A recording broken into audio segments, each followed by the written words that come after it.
감자공주의 자장가 동화, 자기 전에 듣는 옛날 이야기. 구독과 좋아요는 영상 제작에 큰 힘이 됩니다. 꾹꾹 눌러주세요. 수박에서 당나귀가 태어났어요. 옛날 어느 마을에 어리석고 게으른 농부가 살았어요.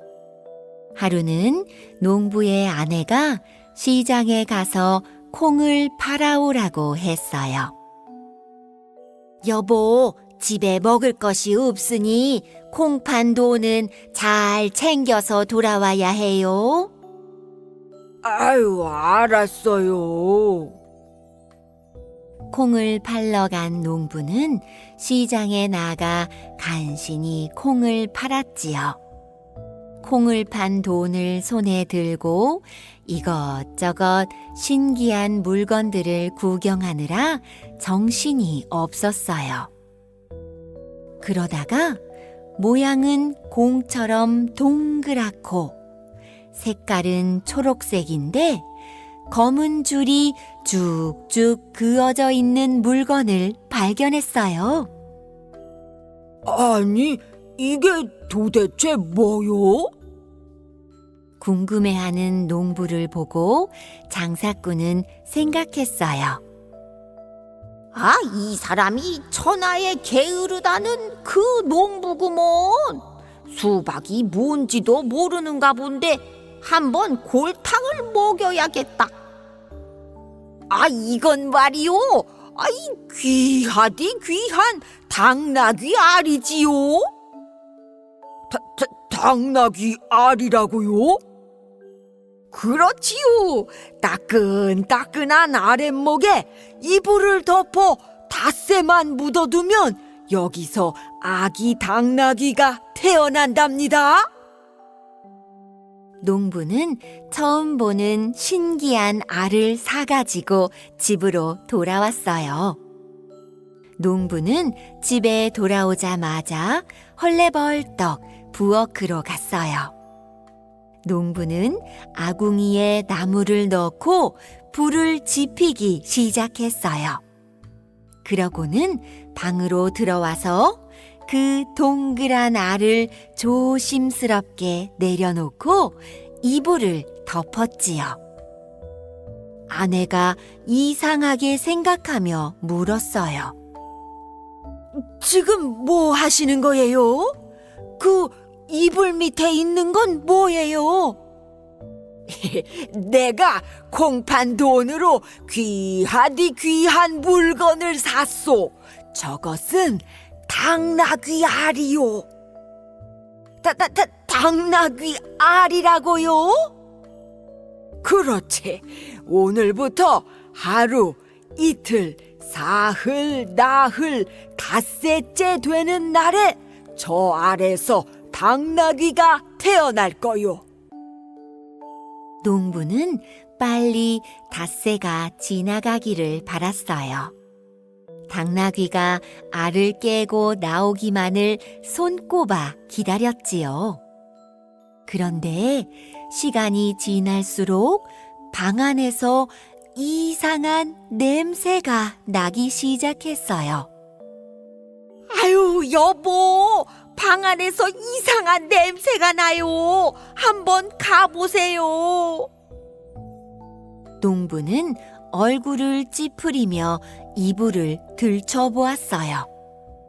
이제 조금만 더 기다리면 되겠구나 싶었어요. 닷새가 지나자 온 집안에 지독한 냄새가 퍼졌어요. 농부는 이제 당나귀가 나오겠구나 하고 생각했지요. 잔뜩 기대하는 마음으로 이불을 확 젖혔어요. 그런데 이게 웬일이에요? 당나귀가 나오기는커녕 알이 푹 썩어 있는 게 아니겠어요? 이게 어떻게 된 거야? 다 썩었잖아. 냄새. 왜? 아이고, 어째 처음부터 좀 이상하더라 하니. 아이고, 어서 갖다 내다 버리고 와요. 아이고, 냄새. 농부는 썩은 당나귀 알을 들고 언덕 위로 올라갔어요. 그러고는 언덕 아래로 휙 내던졌지요. 터진 당나귀 알은 그때 마침 언덕 아래에서 풀을 뜯고 있던 새끼 당나귀의 머리 위로 떨어졌어요. 깜짝 놀란 새끼 당나귀가 언덕 위로 펄쩍 뛰어올랐어요. 농부는 새끼 당나귀를 꽉 끌어안았어요. 아이고, 이게 어찌 된 일이야? 썩은 줄 알았는데 그게 아니었구먼. 알이 푹 썩은 후에 당나귀가 태어나는 줄도 모르고, 아유, 괜히 버렸잖아. 농부는 너무 좋아서 어쩔 줄을 몰랐어요. 농부는 당나귀를 끌고 싱글벙글 집으로 돌아왔어요. 그러고는 말뚝에다 당나귀를 단단히 메어 놓았어요. 뒤늦게 당나귀가 없어진 것을 알게 된 주인은 집집마다 당나귀를 찾아다녔어요. 그러다 농부의 집 말뚝에 자기의 당나귀가 매여 있는 것을 보게 되었지요. 아이고, 내 당나귀가 여기 있었구나. 아유, 내가 너를 얼마나 찾았는지 아느냐. 당나귀 주인은 기뻐하며 당나귀를 얼싸안았어요. 거 누구 없어. 우리 당나귀가 이 댁에 매여 있으니 내가 데리고 가겠소. 당나귀 주인의 말에 게으른 농부는 버럭 화를 내며 말했어요.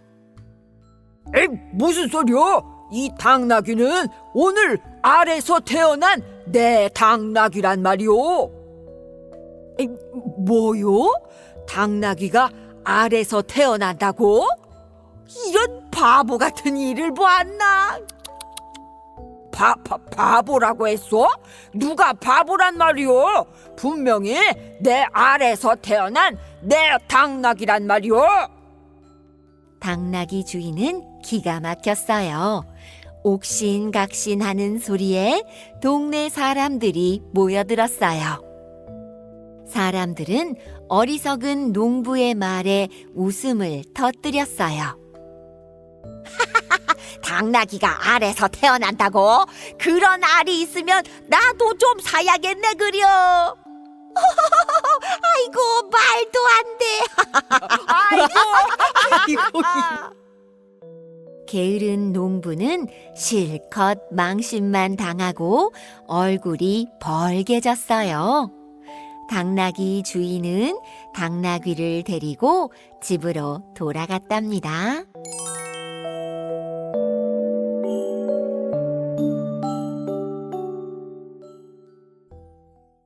바위로 이잡기. 옛날 어느 마을에 아주 힘이 센 총각이 살았어요. 어찌나 힘이 센지 총각은 아름드리 나무도 쑥쑥 뽑고 집채만한 소 한 마리도 번쩍번쩍 들었지요. 팔씨름에서 총각을 이기는 사람은 아무도 없었어요. 총각과 씨름을 했다 하면 다들 픽픽 나가 떨어졌지요. 마을에서 제일 가는 장사였어요. 나보다 더 힘센 사람 있으면 어디 나와 보시지. 총각은 으스대며 아무 데서나 힘자랑을 했어요. 자, 이번에는 바위 던지기다. 얍! 하자 커다란 바위가 휙휙 날아갔어요. 동네 사람들은 총각이 나타나면 슬금슬금 피해 다녔어요.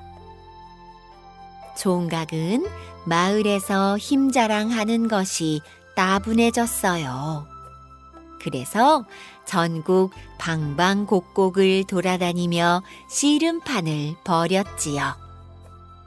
그러나 아무리 제 마을에서 내로라 하는 장사들도 이 총각에게는 맥을 못 주었지요. 총각은 더 이상 힘을 겨룰 상대가 없자 다시 고향으로 돌아가기로 했어요.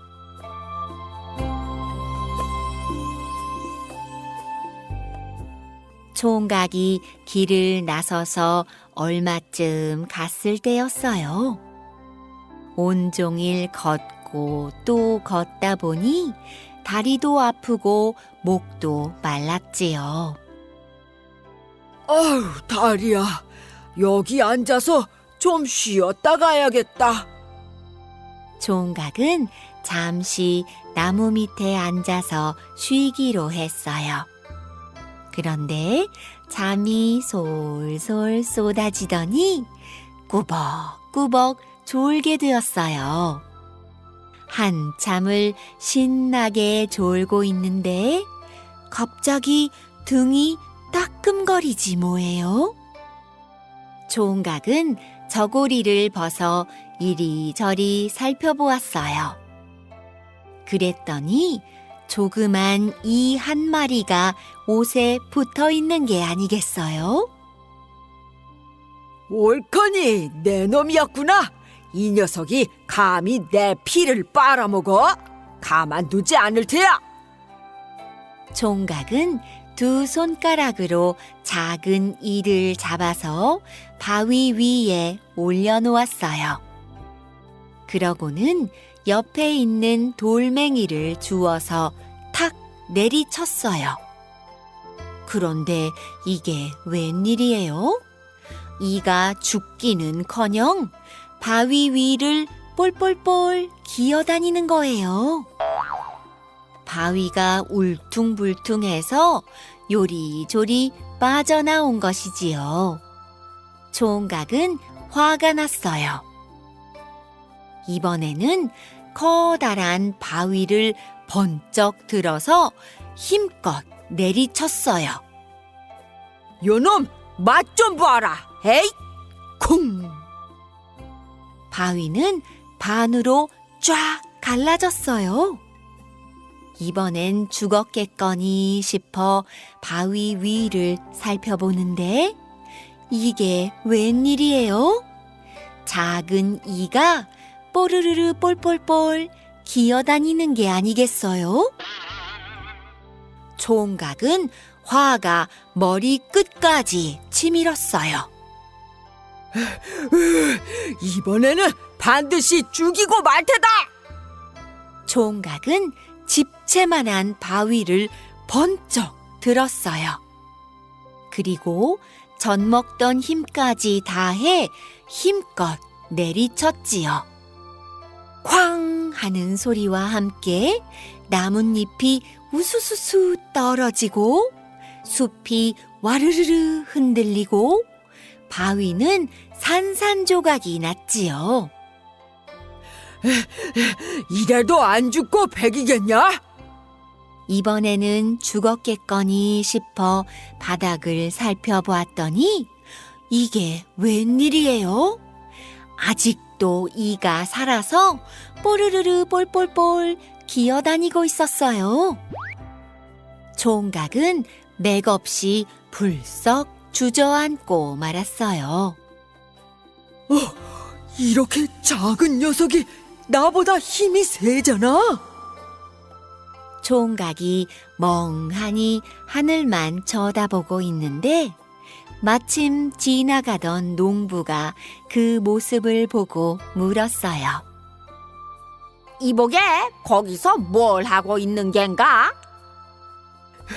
내 피를 빨아먹은 이 한 마리를 잡으려고 하는데 이놈의 이가 어찌나 힘이 센지 아무리 큰 바위로 내리쳐도 끄떡도 없소이다. 젊은이, 이는 그렇게 잡는 게 아니라네.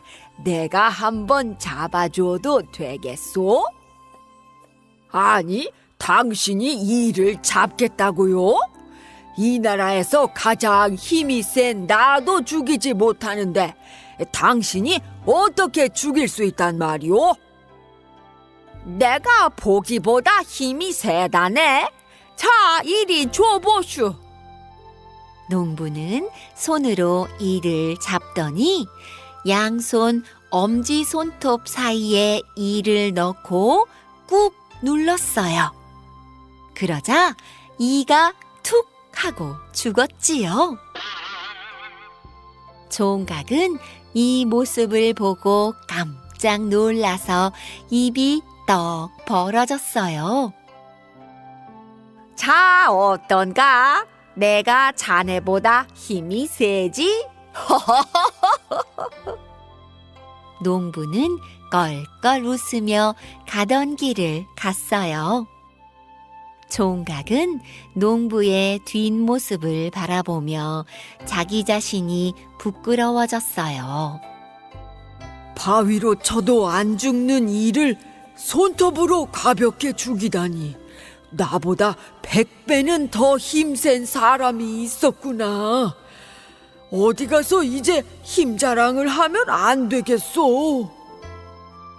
이 일이 있은 후 총각은 고향에서 부모님을 도와 열심히 농사를 짓고 마을에 힘쓸 일이 필요할 때 이웃들을 도와주며 착하고 행복하게 살았대요. 빨간 부채, 파란 부채.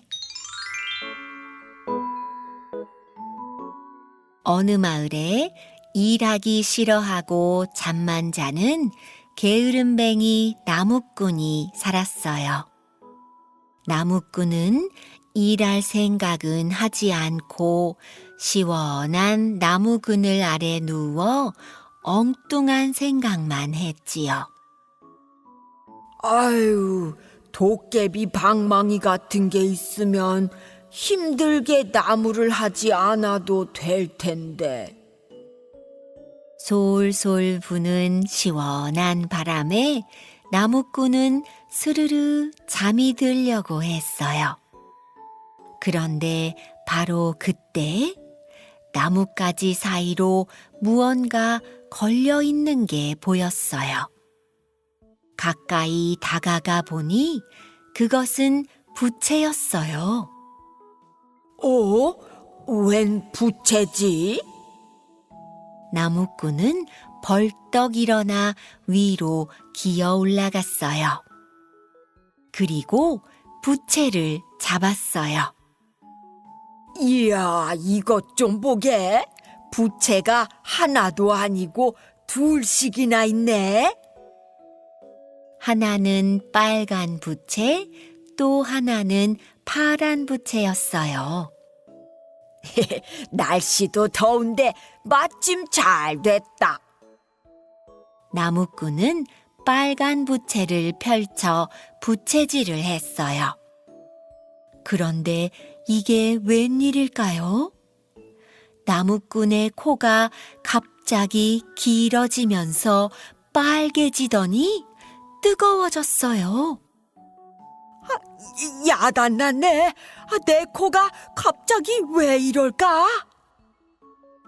나무꾼의 코는 어느새 방망이만큼 커져 버렸지요. 아유, 코가 뜨끈뜨끈해서 견딜 수가 없네. 나무꾼이 부채질을 하면 할수록 코는 점점 더 길어지고 빨개졌지요. 아니, 이게 뭐야? 코가 아예 휘어졌잖아. 이거 정말 야단났네. 야단났어. 아유. 나무꾼은 길게 휘어진 코를 잡고 허둥댔어요. 그러다가 다른 손에 들고 있던 파란 부채가 생각났어요. 에라이 모르겠다. 파란 부채나 한번 붙여볼까? 나무꾼은 슬그머니 파란 부채를 붙여 보았지요. 그런데 이건 또 어찌 된 일일까요? 화끈거리던 코가 점점 차가워지더니 길어졌던 코가 다시 제 모습으로 돌아오는 것이었어요. 이야, 신기한 일도 다 있네. 내 코가 다시 돌아왔어. 나무꾼은 뛸 듯이 기뻐하며 소리쳤어요. 이 부채는 요술 부채가 틀림없어. 나무꾼은 신기한 부채를 보며 곰곰이 생각에 잠겼어요. 맞아. 내가 도깨비 방망이를 갖고 싶어 했더니 드디어 요술 부채를 얻게 되었네. 고맙습니다. 나무꾼은 집에 돌아오자마자 아내를 불러 요술 부채를 보여주었어요. 여보, 이 부채는 세상에 둘도 없는 신기한 요술 부채라오. 요술 부채라고요? 아내는 나무꾼이 내놓은 빨간색, 파란색 부채를 보고 고개를 갸우뚱했어요. 나무를 하러 갔던 남편이 부채 2개를 내놓으며 요술 부채라고 하니 이상하게 생각되었지요. 나무꾼은 아내 앞에서 빨간 부채를 붙였어요. 그러자 아내의 코가 길게 늘어났지요. 아이고 여보, 내 코가 왜 이래요? 아유, 그렇게 웃지만 말고 빨리 어떻게 좀 해봐요. 아유. 나무꾼은 시치미를 뚝 떼고 파란 부채를 살랑살랑 붙였어요. 여보, 내 코가 이제는 점점 작아지네요. 나무꾼은 놀란 아내에게 큰 소리로 말했어요. 이제 우리는 일을 하지 않아도 부자가 될 수 있어.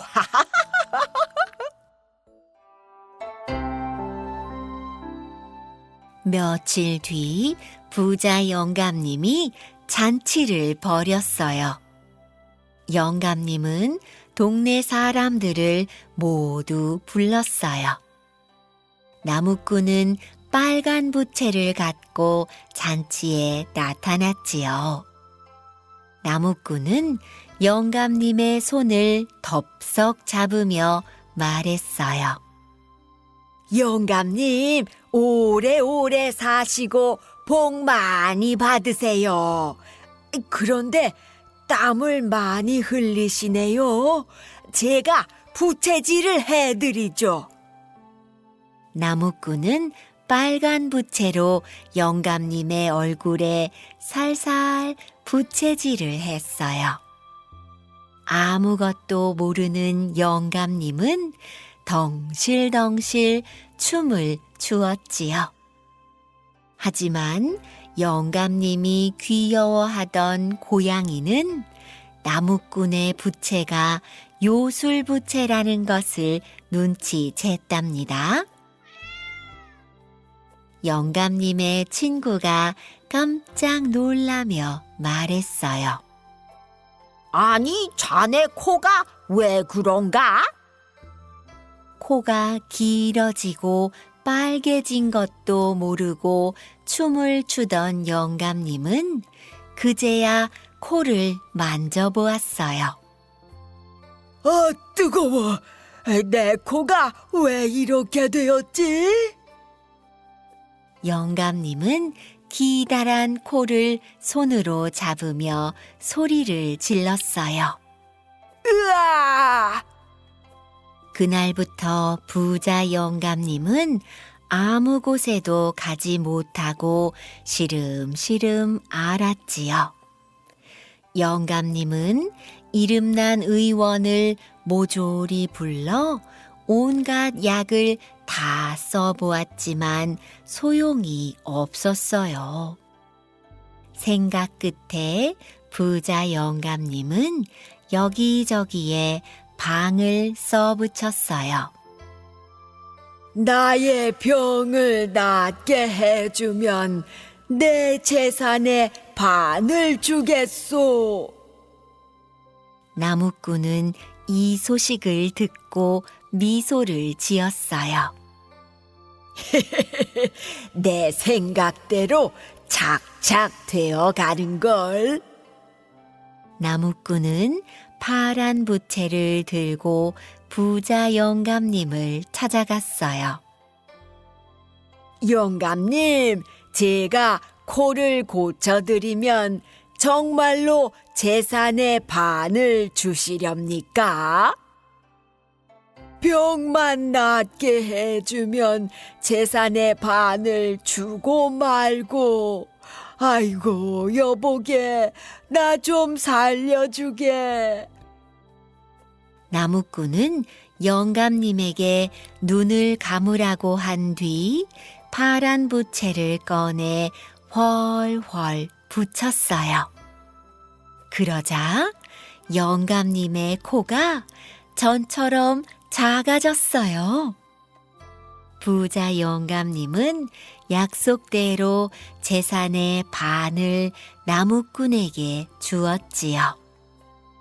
부자가 된 나무꾼은 날마다 먹고 자고 놀기만 했답니다. 그러던 어느 날 나무꾼이 낮잠을 자고 있을 때였어요.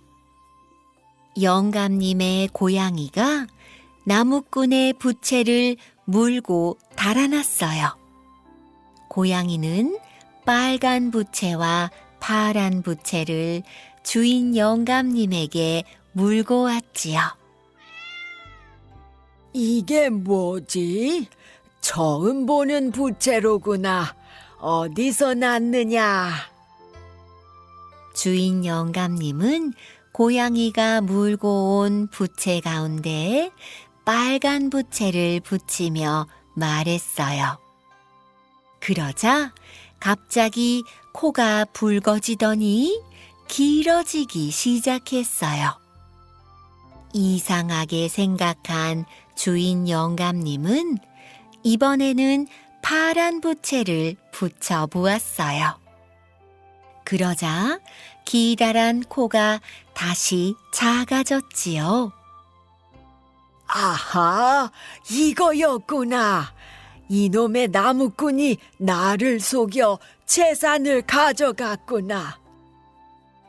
영리한 고양이 덕분에 부자 영감님도 요술부채의 비밀을 알게 되었지요. 부자 영감님은 당장 나무꾼을 원님에게 데려갔어요. 아유, 게으름만 피우고 놀기 좋아하다가 결국 이렇게 되고 말았구나. 아유. 부지런히 일하지 않고 게으름만 피우던 나무꾼은 지은 죄만큼 벌을 받고 부자 영감님의 재산도 모두 되돌려 주었답니다.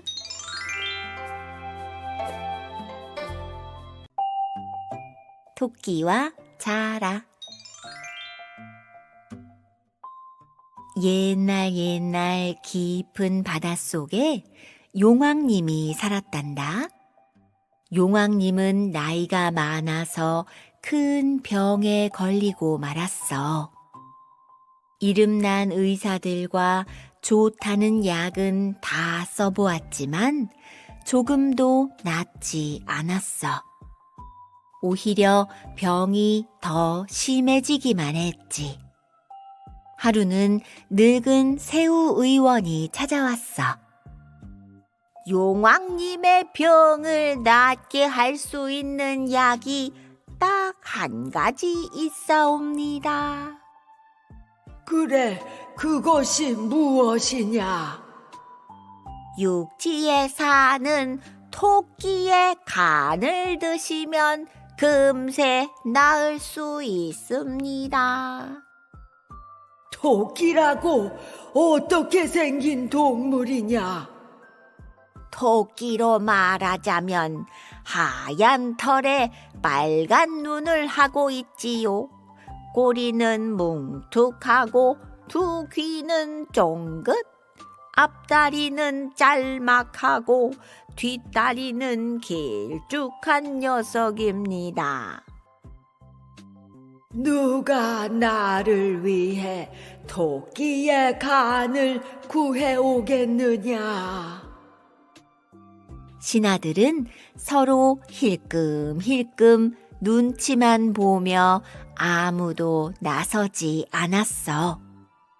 그러자 별주 부인 자라가 나서서 자기가 다녀오겠다고 했지. 용왕님, 제가 다녀오겠습니다. 꼭 토끼의 간을 구해오겠습니다. 오, 자라야말로 진짜 충신이구나. 자라는 토끼 그림을 품에 안고 길을 떠났지. 자라가 육지에 올라오니 꽃들은 울긋불긋 피어있고 나비들이 춤을 추었어. 자라가 둘레둘레 산길을 가는데 웬 짐승이 깡총깡총 뛰어가네. 얼른 그림을 꺼내 보았더니 그림과 똑같은 거야. 옳거니 토끼로구나. 자라는 토끼를 불러 세웠어. 여보시오, 혹시 토끼 선생 아니시오? 토끼는 토끼 선생이라는 말에 기분이 좋아져서 걸음을 멈추었어. 너는 누구냐? 나는 바닷속 용왕님을 모시는 자라인데 토끼 선생님을 만나러 왔습니다. 나와 함께 용궁에 가서 맛있는 것도 먹고 높은 벼슬도 하지 않으시겠소? 토끼는 벼슬이라는 말에 귀가 솔깃해서 얼른 자라 등에 올라탔어. 자라는 토끼를 데리고 쓱쓱 헤엄쳐서 용궁으로 갔지. 용궁은 정말 화려하고 멋있었어. 토끼가 감탄을 하고 쳐다보는데 갑자기 물고기 군사들이 우르르 몰려오는 거야. 토끼는 꽁꽁 묶여 용왕 앞으로 끌려갔지. 미안하지만 날 위해 죽어줘야겠다. 네 간을 먹어야만 내 병이 낫는다는구나. 꽃게 의사가 집게발을 절걱거리며 덤벼들었어. 토끼는 깜짝 놀라 벌벌 떨었어. 그러나 토끼는 좋은 꾀를 생각해냈어. 용왕님, 제 간이 필요하면 진작 말씀하시지 그랬어요. 간을 씻어서 바위 위에 널어놓고 왔사옵니다. 네 이놈, 간을 빼내어 씻어 말리는 짐승이 어디 있단 말이냐? 용왕님, 제 간이 워낙 별나야 말이지요. 바위에 널어놓고 보름달의 밝은 빛을 받아야 귀한 약이 되지요. 저를 다시 육지로 보내주시면 얼른 가서 간을 가져오겠습니다. 용왕은 토끼에게 잔치를 베풀어주고 땅 위로 데려다 주라고 했어. 자라는 하는 수 없이 토끼를 등에 태우고 다시 땅 위로 올라갔지. 그런데 땅 위에 올라오자마자 토끼는 자라 등에서 폴짝 뛰어내리더니 깡총깡총 달아났어. 휙 뒤를 돌아다보고 이러는 거야.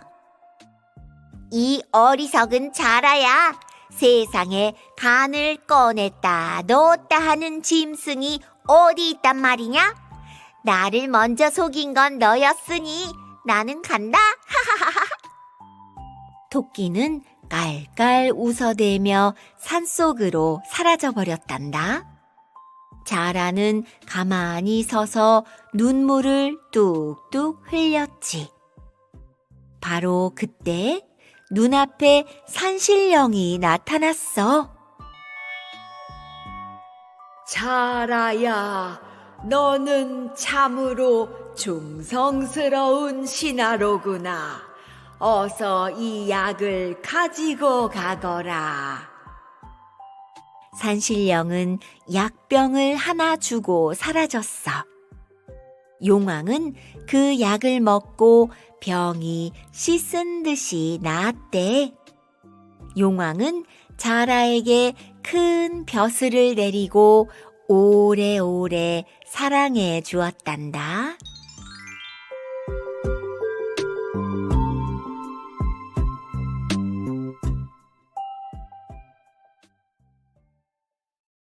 소가 된 게으름뱅이. 옛날 어느 마을에 일하기 싫어하는 게으름뱅이 총각이 살았어요.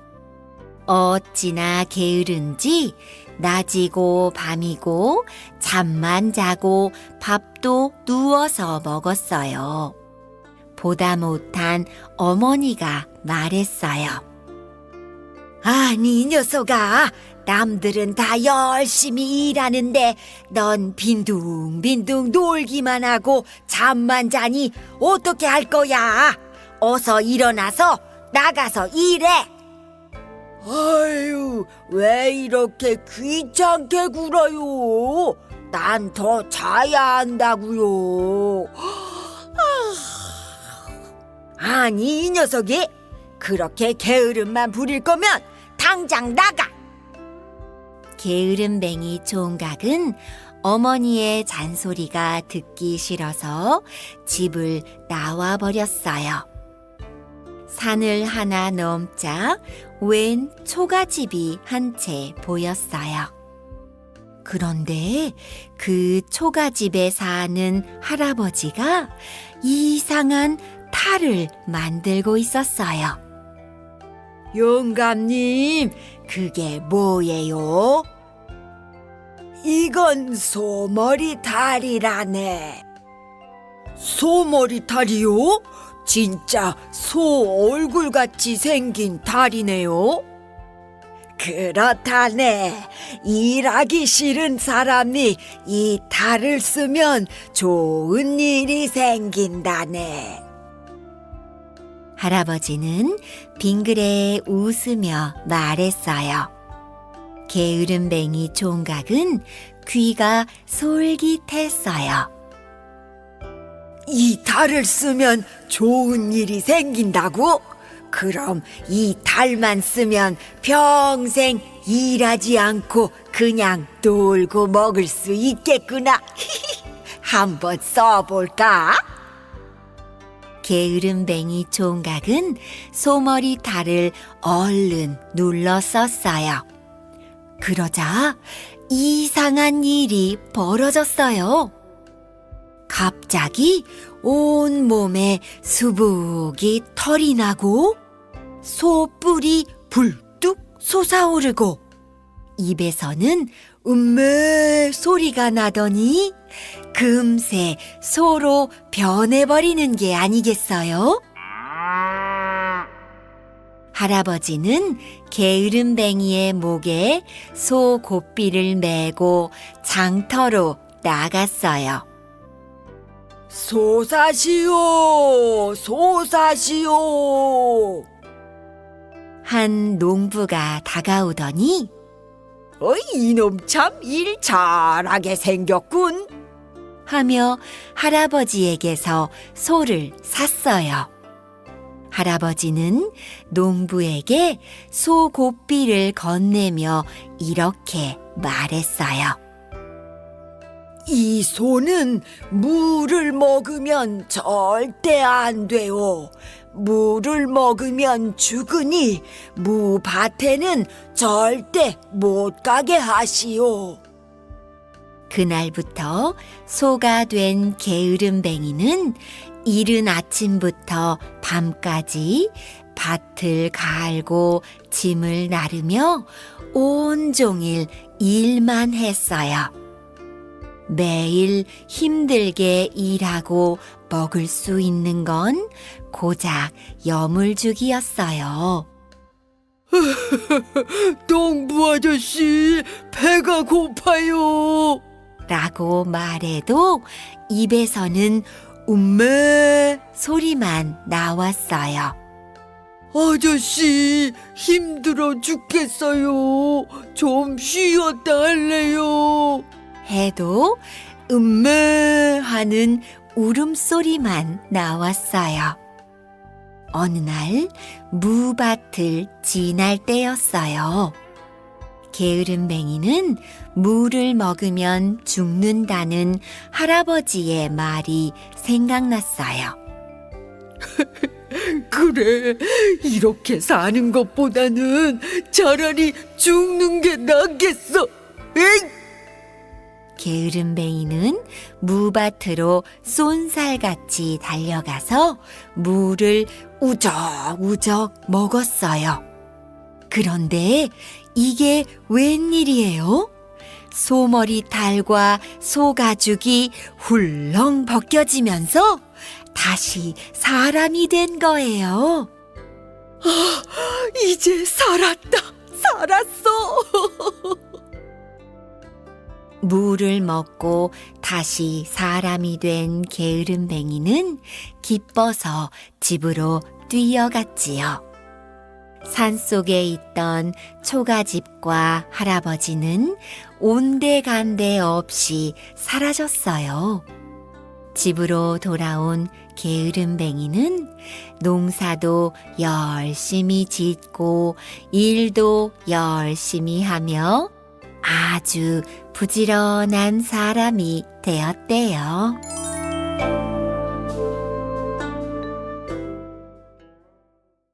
토끼와 호랑이. 옛날 아주 먼 옛날에 커다란 호랑이 한 마리가 살았단다. 찬바람이 쌩쌩 부는 어느 겨울날, 호랑이는 배가 고파서 산을 어슬렁 내다가 깡총깡총 뛰어가는 하얀 토끼를 보았어. 날쌘 호랑이는 얼른 달려가 토끼를 꽉 움켜쥐고 말했어. 배고픈데 잘 만났다. 내 점심이 되어줘야겠어. 어흥. 간이 콩알만해진 토끼는 벌벌 떨었어. 호랑이님, 저는 너무 작아서 저를 먹어도 하나도 배가 안 부를 거예요. 저를 살려주시면 맛있는 떡을 실컷 먹게 해드릴게요. 호랑이 생각에도 그 말이 맞는 것 같았어. 토끼는 나뭇가지를 주워다 불을 피웠어.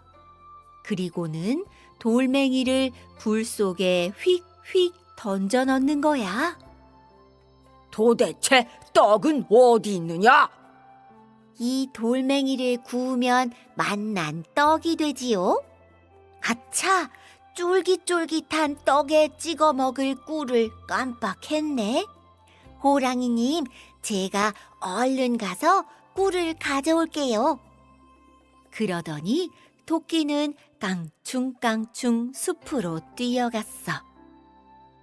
아무리 기다려도 토끼는 안 오고 벌겋게 달아오른 돌멩이가 호랑이 눈에 참 맛있어 보이는 거야.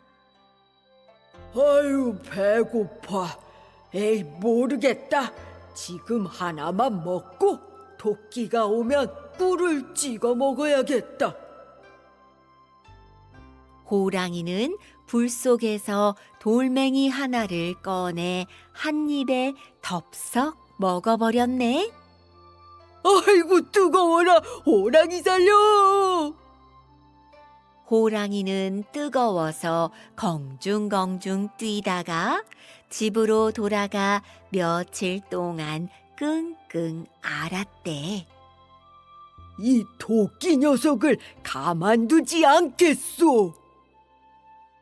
며칠 후 호랑이는 산길을 걷다가 그 토끼를 만났어. 이 괘씸한 토끼 녀석, 감히 날 속이고 도망을 가? 어흥! 잔뜩 화가 난 호랑이는 토끼를 덥석 잡아먹으려고 커다란 입을 쩍 벌렸어. 아이고, 호랑이님, 속이다니요. 꿀을 갖고 갔는데 호랑이님이 안 보이셔서 얼마나 찾았는데요. 이번에는 진짜 배불리 먹게 해드릴게요. 혹시 참새고기 좋아하세요? 토끼는 호랑이를 데리고 대나무 숲으로 갔어. 자, 제가 참새떼를 몰고 올 테니 호랑이님은 여기서 두 눈을 꼭 감고 입만 벌리고 계세요.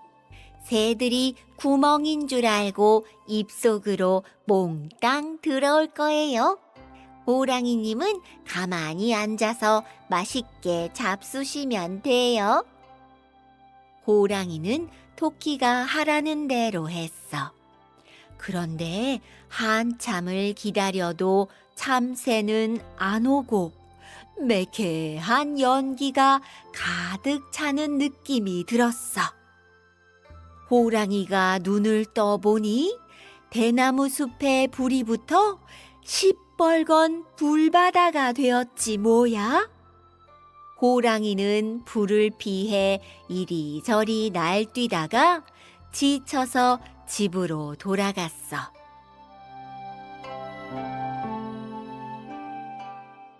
겨울은 깊어가고 한방눈이 펑펑 내리는 어느 날이었어. 호랑이가 강가를 지나다가 토끼와 딱 마주쳤지 뭐야. 화가 머리끝까지 난 호랑이는 토끼에게 달려들어 한 입에 잡아먹으려고 했어. 호랑이님, 한 번만 더 기회를 주시면 이 강에 있는 물고기를 다 드시게 해드릴게요. 그래, 알았어. 토끼는 꽁꽁 언 얼음에 동그랗게 구멍을 내더니 이러는 거야. 호랑이님, 꼬리를 여기에 한번 담가보세요. 강에 있는 맛있는 물고기들이 꼬리에 줄줄이 매달릴 거예요. 꼬리에 물고기들이 매달릴 때까지 절대 움직이시면 안 돼요. 토끼는 눈밭을 깡총깡총 뛰어 숲으로 갔고 호랑이는 군침을 꿀꺽 삼키며 기다렸어. 얼마나 시간이 흘렀을까? 이제 물고기가 많이 붙었겠다 싶어 호랑이가 꼬리를 들어 올리려고 했어. 그런데 이를 어째? 호랑이 꼬리는 강물에 꽁꽁 얼어붙어서 꼼짝도 안 하는 거야. 호랑이는 엉엉 울며 누군가 자기를 구해줄 때까지 계속 기다렸대. 거기 누구 없어요? 도와주세요. 어흥.